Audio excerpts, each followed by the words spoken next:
Je vais commencer par vous parler de ma sœur. Elle était une femme qui aimait le pouvoir et le contrôle. Elle avait l'habitude d'imposer ses idées aux autres. Il y a quelques mois, elle est décédée d'une manière mystérieuse et douloureuse. Les médecins ont découvert des marques et des blessures sur son corps, comme si elle avait été battue.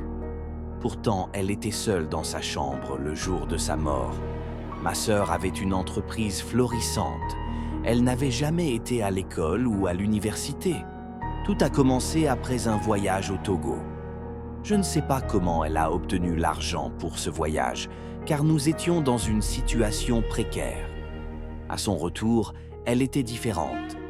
Elle avait un chat noir étrange avec elle, et peu après, notre vie a commencé à changer. Elle nous a acheté des vêtements, rempli la maison de nourriture et transformé notre quotidien. Nous avons déménagé à Nairobi, où elle nous a loué un appartement. J'étais tellement reconnaissant que je n'ai pas posé de questions. Elle m'a envoyé à l'université et mon frère a travaillé avec elle. Tout semblait parfait. Mais un jour, avant son mariage, j'ai vu quelque chose qui m'a marqué à jamais. Alors que je voulais lui faire une blague, je l'ai surprise dans la salle de bain avec un petit chat noir. Elle semblait lui donner quelque chose à boire et le chat avait des yeux effrayants. Quand elle m'a vu, elle a crié et le chat a disparu. Elle m'a dit que j'avais eu une crise de panique et m'a donné des bonbons. Les choses ont empiré après son mariage. Son mari, un homme gentil et travailleur, était humilié en permanence. Un jour, leur maison a été cambriolée et il a perdu toutes ses économies. Nous avons découvert plus tard que c'était ma sœur qui avait organisé ce vol. Quand elle est morte, nous avons découvert des choses terrifiantes dans sa chambre privée.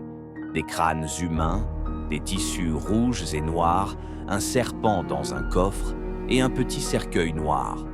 Le pasteur que nous avons appelé pour prier a dû brûler tout cela. Ce cercueil pesait anormalement lourd pour sa taille et il a même pris feu. Nous avons prié ensemble, mais j'étais terrifié. Aujourd'hui, je suis le dernier survivant de ma famille et je ne sais toujours pas quoi penser de tout cela. Je voulais partager cette histoire pour que les gens sachent que certaines choses, bien qu'incroyables, peuvent être bien réelles. Quant à moi, j'ai trouvé refuge dans la prière et dans la foi. Je n'ai pas compris pourquoi Dieu m'avait laissé traverser cette épreuve, mais j'ai décidé de lui faire confiance. Aujourd'hui, je vis simplement, loin de toute cette richesse et des malédictions qui l'accompagnaient. J'ai appris que la paix intérieure vaut bien plus que tout l'or du monde. Cette histoire n'est pas seulement un avertissement sur les dangers de l'avidité ou de la jalousie.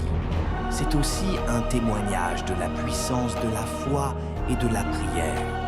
Peu importe ce que vous traversez, sachez que Dieu est plus fort que toutes les forces obscures qui essaient de vous détruire. Je suis la preuve vivante que, même dans les moments les plus sombres, il peut vous protéger et vous sauver. Que cette histoire serve de leçon et de réflexion pour chacun d'entre nous. Abonnez-vous à la chaîne pour plus d'histoires vraies.